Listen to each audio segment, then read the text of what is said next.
Hi, this is Dan Tricarico. I am author of Sanctuary Self-Care Secrets for Stressed Out Teachers. It's backwards though because I'm on my phone, but you know the book because you're reading it. And I really, really appreciate that. Dr. Paschke reached out and said you were all doing a book study on it. And I couldn't be more humbled that other teachers are thinking about the ideas that I wrote down. And so I offered to send over a video just to dig more deeply into some of the concepts that came up in the book and to say hi and to say thank you, because I'm really, really grateful for all you do for your students and for each other. And it's just really important to me that you're taking care of yourself. And let me start by giving you a little background on where this all came about.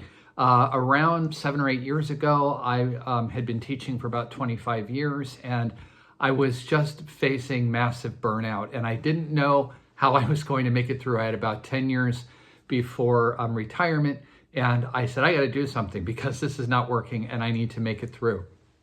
And so I wrote a book called The Zen Teacher, Creating Focus, Simplicity, and Tranquility in the Classroom. That was the first book, and then Sanctuaries followed that. So I always say that if The Zen Teacher reminded you that you need to take care of yourself, Sanctuaries shows you how. So I hope that you've got a lot of actionable strategies out of the book that you can put in place right away, because that was my goal. But one of the things that I really want to emphasize out of that book are what I call the 5 S's, because I think they're super important. And the 5 S's are stillness, silence, space, subtraction, and slowing down. And in our society, we don't value any of those things. So to put them into practice really has to be a personal choice, and it has to be incredibly intentional. And that's a little bit about what I want to talk about here in the video today. I always say that the 5 S's are always available and they're always free.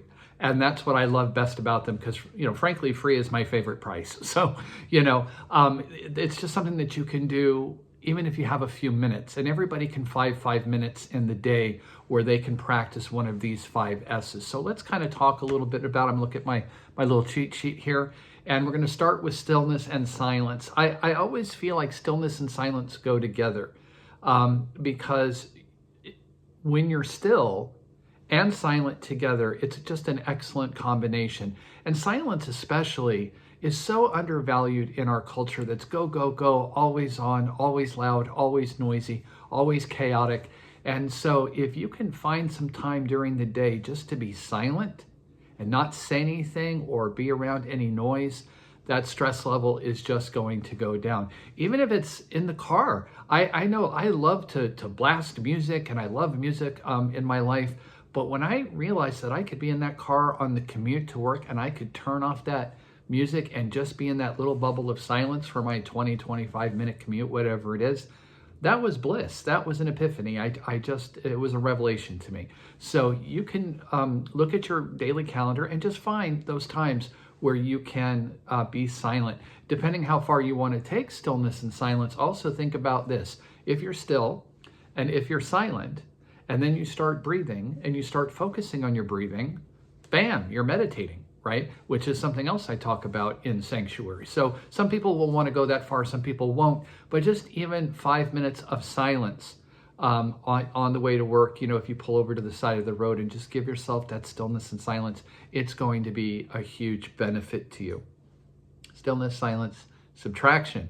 Subtraction, I think, is probably one of the most important of the 5 S's, because we just don't do it enough. And I think I talk about this in the book, but if you look at your calendar and ask yourself which of these things on the calendar are no longer serving me and that I don't need to do anymore because I'm just doing them out of habit, and you take those off, that can be a magical thing. And I'll tell you why, because you've got 2 options. When you take something off your calendar, you can replace it with something that does serve you, that does recharge your battery, that does fill you up again and rejuvenate you. Or, and this is the magic part to me, you can fill it with absolutely nothing and just let life unfold how it's going to unfold. So I think that's pretty amazing. Space is pretty straightforward. It's decluttering. It's kind of the Marie Kondo thing where you ask, again, are these things serving me? Are these things giving me joy?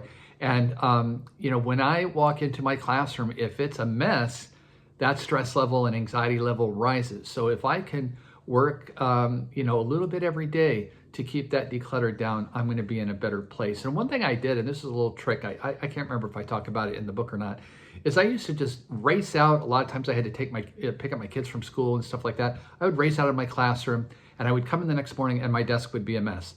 Well, what I've started to do now that I have a little more time, and it doesn't take somewhere between 5 and 10 minutes, is at the end of the day, I just straighten up my desk and I declutter it and I just leave it nice and clean. And when I come in the morning, that desk is totally clean, and I just feel good about starting the day, and I'm in that great place in the beginning with no clutter. But if all the flotsam and jetsam from the previous day is just scattered on my desk, I'm already like this, and that's not a good place to be.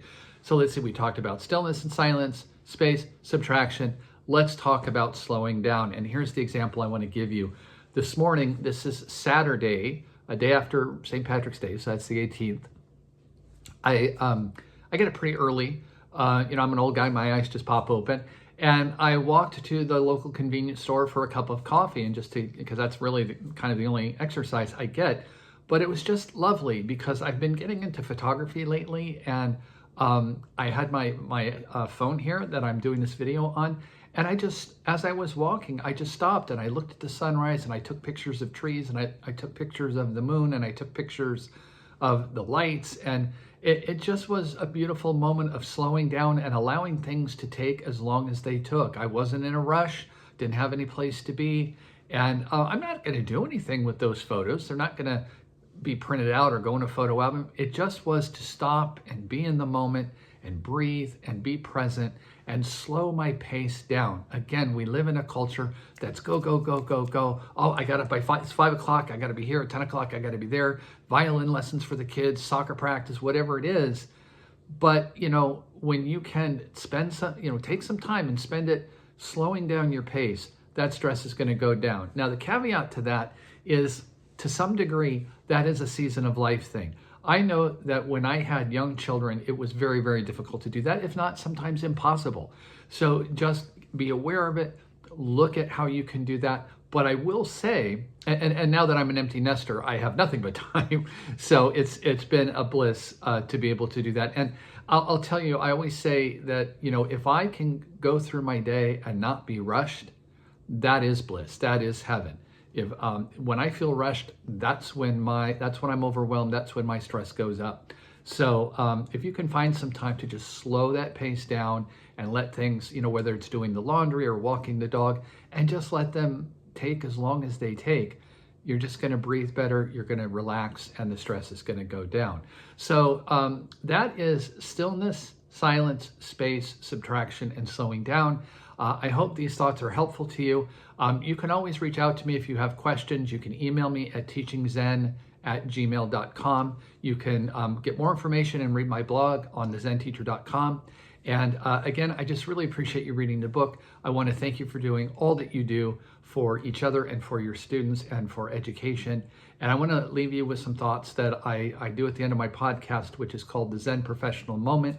Because I thought, well, what do teachers need to hear, and people in education? What do they need to hear? What would I like to leave them with? And here's what I say is, you are okay exactly how you are, and you have more power than you think. Have a good rest of the school year, and thanks for listening.